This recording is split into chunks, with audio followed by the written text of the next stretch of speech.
muriendo en la ciudad y hay algo que no puedo evitar, llegarme con mi gente a disfrutar, donde un café se nos vuelve excusas para encontrarnos y ponernos a charlar. La misma mesa siempre tan genial y ese debate que no puede faltar, porque es ahí donde aprendemos, donde tratamos de entender la realidad.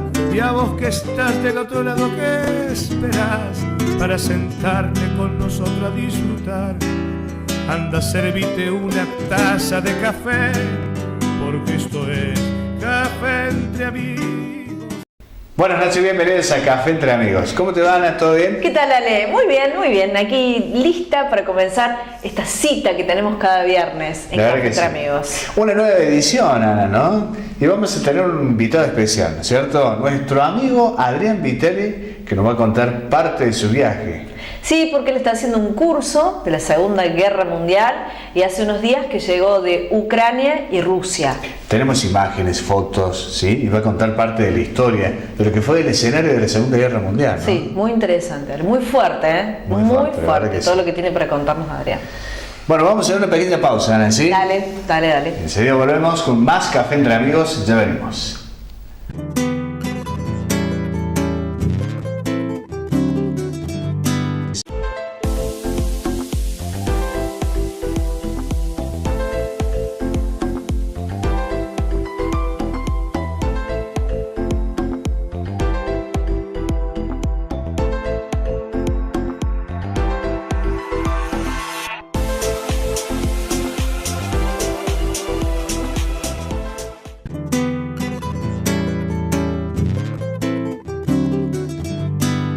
Seguimos con Café Entre Amigos, momento de presentar al invitado de esta noche. Hoy está con nosotros nuestro amigo Adrián Vitelli. ¿Cómo estás, Adrián? Muy bien, Analia, ¿cómo estás vos? Muy bien. ¿Todo bien, Adrián? Bien, muy bien. Al regreso de un gran viaje, una gran travesía. La verdad que sí, es un curso que estamos haciendo de Segunda Guerra Mundial. El año pasado estuvimos en Polonia y en Ámsterdam. En Polonia viendo los campos de exterminio nazi. Y en Ámsterdam, bueno, en la casa de Ana Frank. Y este año, bueno, fue en Ucrania y en Rusia.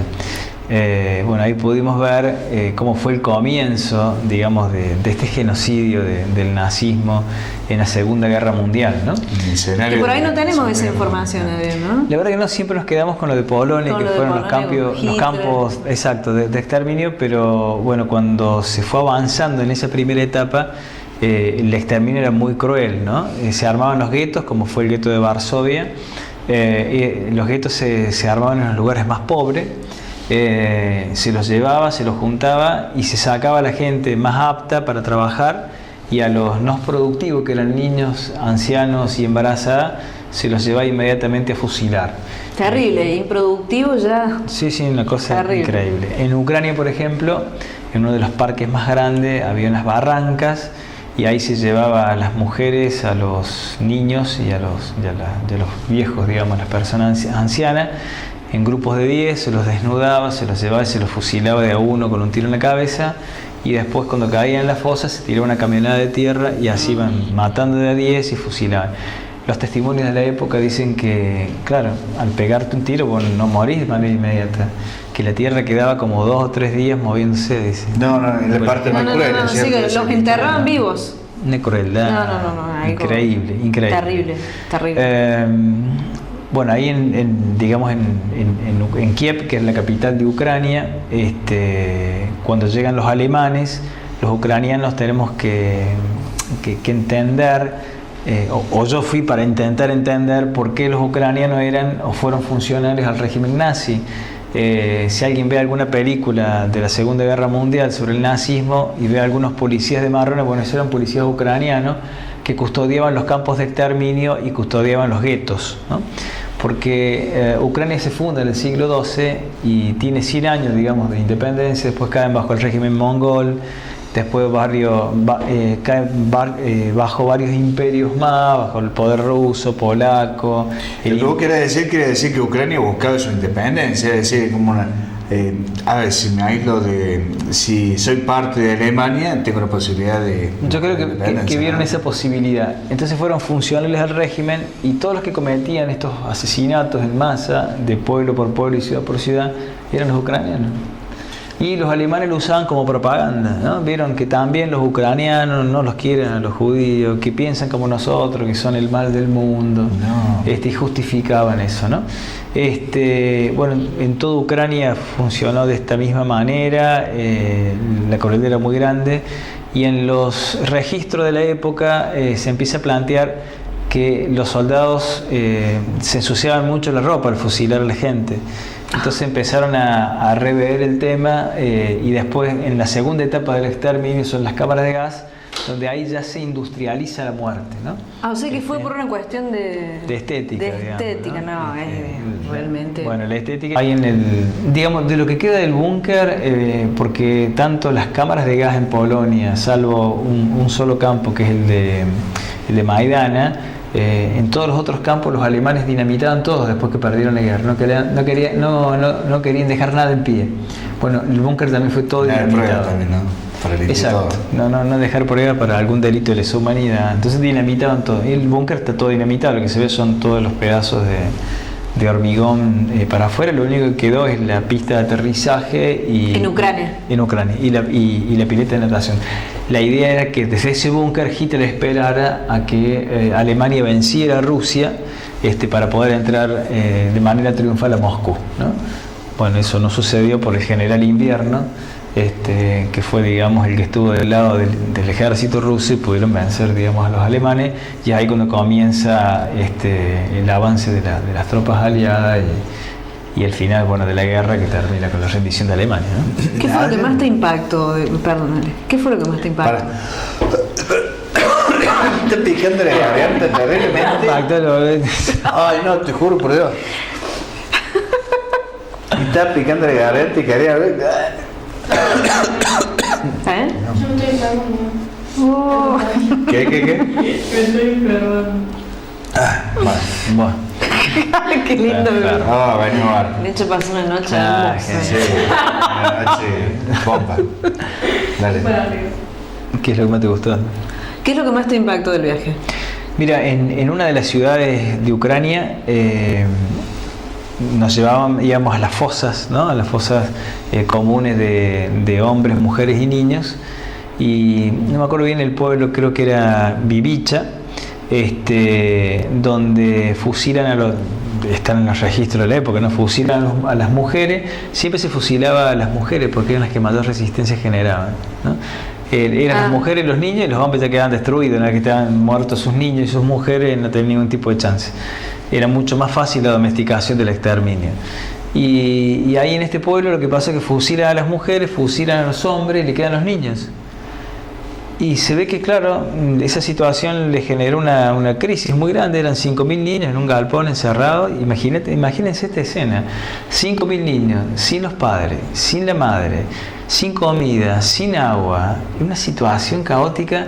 Y está todo narrado. Es más, uno de los... Es el infierno, Adrián. Es el infierno. Eso es el infierno. Entra uno de los capellanes, unos curas capellanes del régimen alemán nazi, y dice, bueno, esto es inhumano, hay que matarlos rápido, digamos, ¿no? O sea, ¿qué postura tenía un capellán, por ejemplo?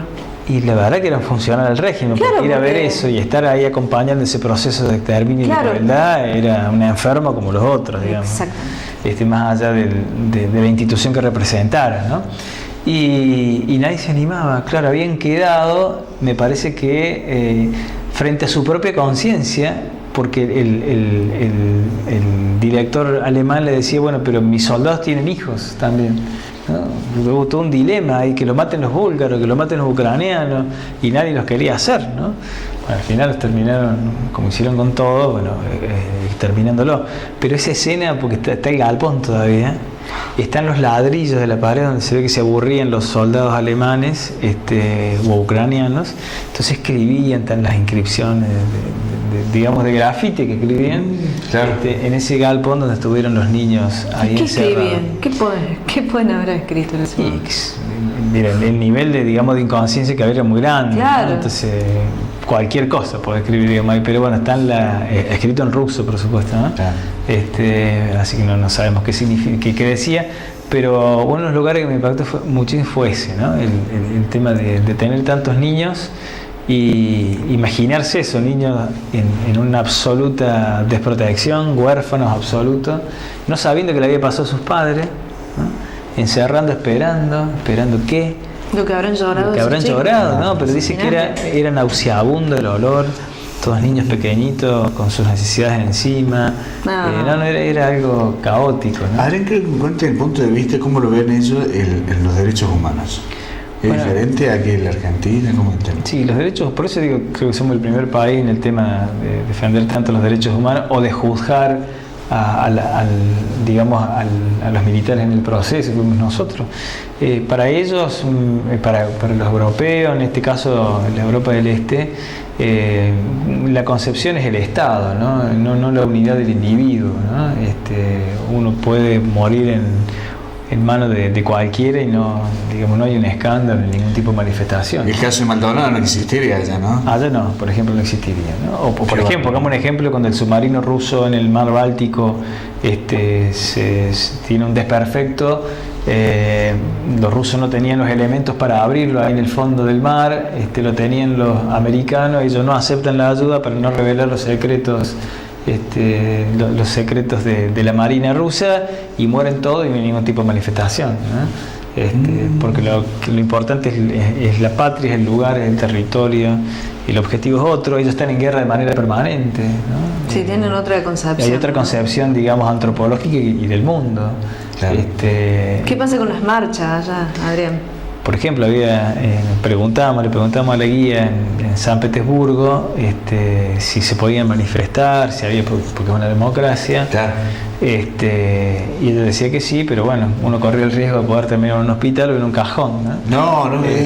Pero con mucha naturalidad, digamos, como una cuestión común, digamos. No había personas tapándose. No, nadie se tapaba, pero bueno, todos asumían sus responsabilidades. Francos tiradores pusieron alguna vez y... No, eso fue en Ucrania. En Ucrania. La verdad que me llamó la atención, y hace poquito, hace 3 años, en el 2014, en Kiev, en la capital de Kiev, en la Plaza de la Independencia, hubo una manifestación y murieron fusilados con francotiradores cerca de 284 personas, una barbaridad. Por parte del gobierno. Por parte del gobierno, sí, que después tuvo que abandonar el gobierno el presidente.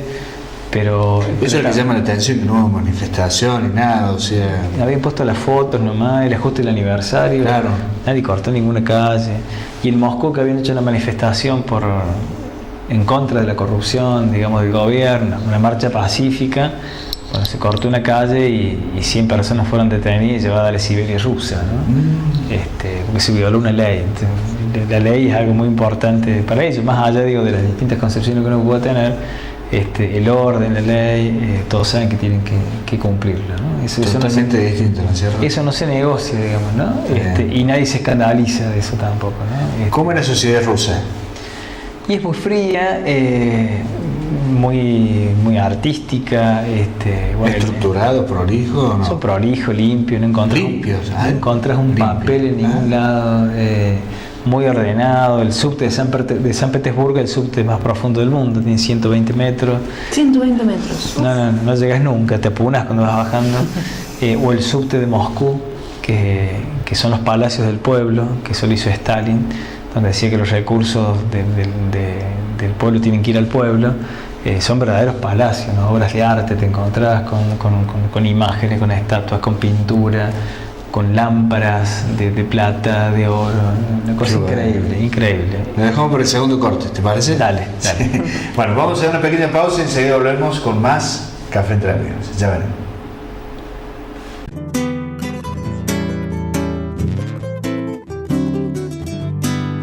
Antonio, Piuvela y los Pepe le da la bienvenida a la nueva temporada, con una colección exclusiva que marcará tendencia. Las mejores marcas presentan sus modelos cómodos, ultralivianos y vanguardistas. Mix de texturas, pelos, charol, gamuza y tachas. No te pueden faltar este año. Vení y sorprendete. Te esperamos.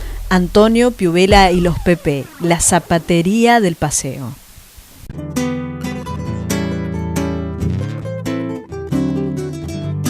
Adrián, recién comentaba el tema de los museos, tú tenías la posibilidad de ver los cuadros, me imagino que debe haber sido una historia impresionante, porque todos los artistas verlo ahí en ese momento debe haber sido algo emocionante, ¿no? Bueno, por ejemplo, en el Hermitage, que es en San Petersburgo, que era el palacio de Catalina la Grande, que es una de las galerías de arte más grandes del mundo, 3 millones de obras de arte. 3 millones de obras. Sí, sí, es una síntesis de todos los... Debe ser gigante, de todos los no, una cosa increíble, de todos los pintores del mundo, y te encontrás con obras de Miguel Ángel, de Velázquez, de Rafael, de Van Gogh, de Rembrandt, ¿no? Una cosa de Goya, todos los grandes. De todos los grandes, bueno, todos. ¿Y se podían sacar fotos? Se podían sacar fotos. Que me llama la atención eso, ¿no? Que se podían sacar fotos, filmar, todo. Sí, sí, no había ningún problema. Eso también nos llamó la atención eso, porque por ejemplo el año pasado cuando estuvimos en Ámsterdam, bueno, ahí no se podía, ¿no? Pero acá sí no había ningún tipo de problema. En las iglesias también. El único lugar donde no se podía sacar fotos fue en el mausoleo, cuando entramos a ver a Lenin, que está embalsamado. En el único ¿Pudieron lugar, verlo? Pudimos verlo, pero no podíamos tomar imágenes, ¿no? Ese fue el único lugar. Pero debe ser bastante impresionante la imagen, ¿no? Pero hay una expresión de poder muy fuerte, ¿Sí? Porque entras a un lugar oscuro y lo que se ve, el enfoque es la cara y las manos, ¿no? La verdad que sí. Qué fuerte. Y eso está ahí en la Plaza Roja, esa plaza emblemática de grandes discursos, de grandes desfiles, de expresión de poder. La verdad que es impactante. En una punta está la iglesia de San Basilio, la catedral, esa que parecen las cúpulas de cebolla. Y en el otro extremo está el Museo de Historia, que es una cosa inmensa, ¿no? de Rusia. Y al costado toda la muralla del Kremlin, ¿no? Pero me impresionó muchísimo la Plaza Roja, es impactante por lo grande, por las imágenes que uno tiene de los distintos desfiles. La verdad que es muy bella y con una historia de aprendizaje, la verdad que muy lindo. Leer la historia y ver la historia del lugar de los hechos es otra historia, ¿no? Escenario de la Segunda Guerra Mundial y lo que estás contando te llama la atención, ¿no es cierto? ¿Qué otro paisaje o otra imagen te impactó? Me impactó mucho también la ciudad de Odessa, que está en Ucrania, que se le llama la perla del Mar Negro, que está sobre el Mar Negro, una ciudad portuaria. Primero por la belleza de Odessa, tiene uno de los teatros más lindos de Europa. Es una ciudad muy cosmopolita, muy parecida a la Atenas de los griegos. Es una de las ciudades que más judíos salvó y escondió, ¿no? Quizás porque no estaban ideologizados, eran toda una misma comunidad, ¿no? Toda una cuestión muy extraña y muy linda. Odessa es una ciudad que está construida sobre las catacumbas, ¿no? Las catacumbas son cuevas, digamos, ¿no? Subterráneas, que tienen cerca de 3.000 kilómetros cuadrados de cuevas. Ahí se escondían los partisanos rusos. Odessa, cuando llegan los alemanes, pertenecía a Rusia, esa parte. Ahí hacían los sabotajes, ¿no? Nosotros estuvimos adentro, pudimos ver dónde dormían, cómo vivían, cuáles eran sus armas, de dónde sacaban el agua para poder beber, cómo alimentarse.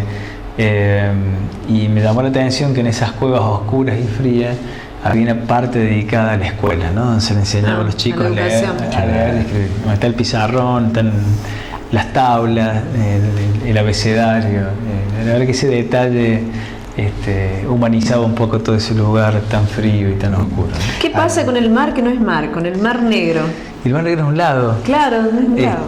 Cuando llegamos, bajamos por la escalera de Odessa, que es famosa por la película Acorazado, ¿no?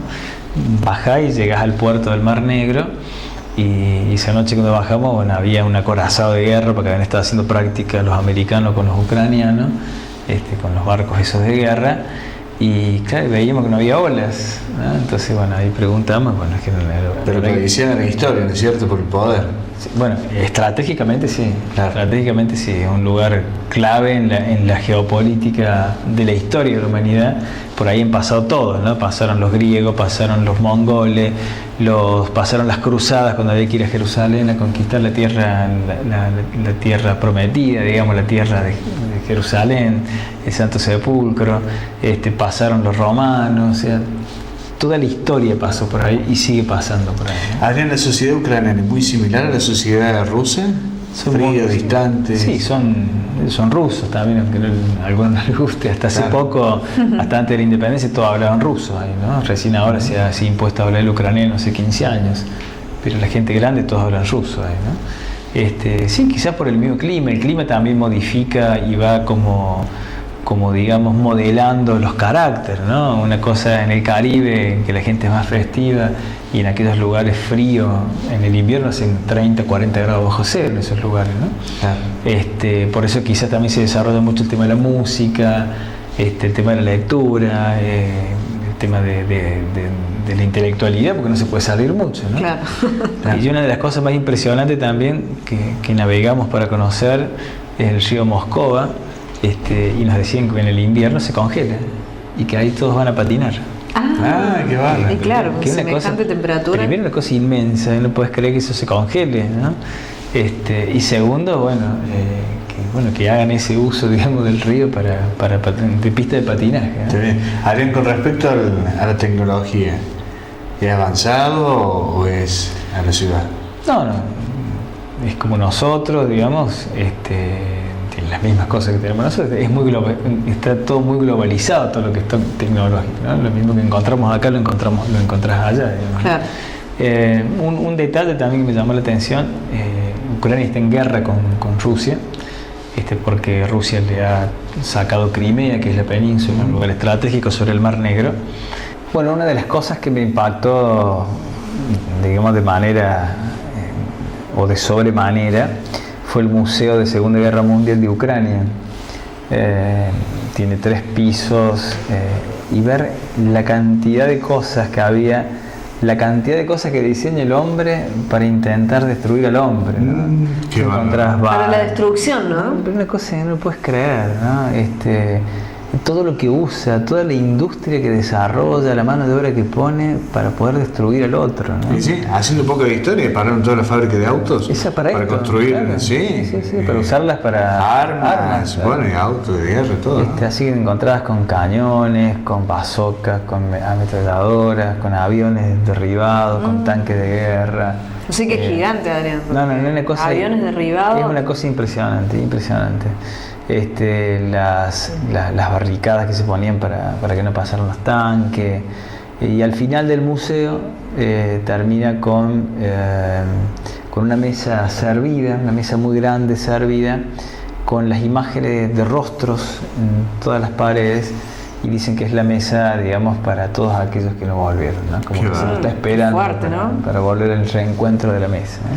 Sí. La verdad que sí, la verdad que muy fuerte, una experiencia interesante, como toda experiencia histórica, pero como dice el profesor que nos daba la charla, que era Mario Sinay, es importante conocer estas cosas, aprenderlas en estos lugares para evitar que se vuelvan a repetir, ¿no? Claro. La cultura culinaria, diferente de la argentina y la nuestra. No tanto, pero muy sabrosa. ¿Alguna comida muy rara, así que no quiero probar? ¿O? No, yo pruebo todo. ¿Pruebas todo? No tengo problema. No es parámetro, no es sé ningún parámetro. No te quedaste con la le gusta. milanesa, el puré. No, así, eso no hay, porque ellos las vacas no las matan, Claro. le sacan la leche y con las leches hacen queso, y 2 millones de diversidad de queso, y exportan los quesos, no exportan la carne como hacemos nosotros. Está bien, vegetales, muchos vegetales. Muchos vegetales, tienen campos muy grandes, ellos no hacen siembra directa, remueven la tierra, los frutos son unos girasoles inmensos, trigo, la La verdad que muy cultura, abundante, ¿no? digamos, el desayuno es como el desayuno americano o como el Desayuno americano, sí, muy abundante de muchas cosas, pero bueno, uno no sale de las propias costumbres que cada uno tiene, ¿no? Porque ¿Bebidas? tradicional cerveza. La tradicional es la cerveza, sí, la cerveza, sobre todo la cerveza negra, artesanal, con muchas diversidades, así que la verdad que no es muy parecido a lo nuestro. Qué bueno. Bueno, Adrián, la verdad que es muy interesante todo lo que estás contando. Parte de la historia fue un recorrido que estuviste mencionando recién, ¿no es cierto? Sí, parte de esta historia que se fue tejiendo, esta historia que hoy nosotros estamos viviendo, bueno, muchos de esos hechos cuando sucedieron en esta zona de la geopolítica del mundo, ¿no? Y conociste la otra parte, ¿no es cierto? Y conflictos que siguen. Sí, continúan, ¿no? Continúan las tensiones, lo que dice el Papa, hay una tercera guerra mundial a baja escala, uno nota ahí que en cualquier momento se explota, la verdad que hay una tensión muy grande, pero se ve que nos cuesta mucho aprender, ¿no? de todo lo que evolucionar, ¿no es cierto? Sí, sobre todo lo que fue Europa. En la Segunda Guerra Mundial murieron 54 millones de personas, una locura y no se aprende, ¿no? Pero bueno, es el mundo que tenemos y que vamos construyendo. Ojalá que sea para bien, tanto. Bueno, Adrián, gracias por estar. Bueno, gracias por la invitación. Nosotros continuamos con más Café Entre Amigos. Ya veremos.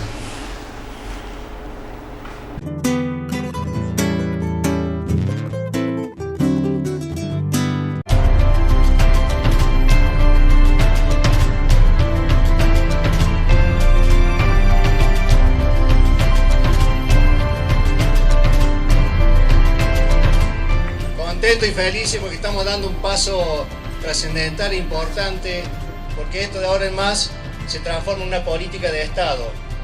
Por eso agradecemos todos los que de una u otra manera estamos involucrados en esto de conservar los suelos, agradecido como siempre por todo el aporte que hace el gobierno provincial y fundamentalmente mi eterno agradecimiento a todos los productores agropecuarios. Muy buenos días a todos, muchísimas gracias y bienvenidos queridos amigos.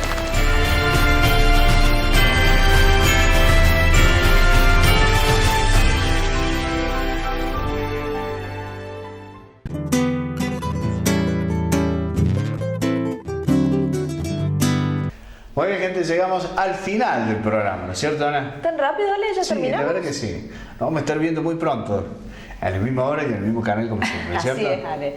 Nos vemos la semana próxima. Que tengas un excelente fin de semana. Chao, hasta la próxima. Vamos. Chao.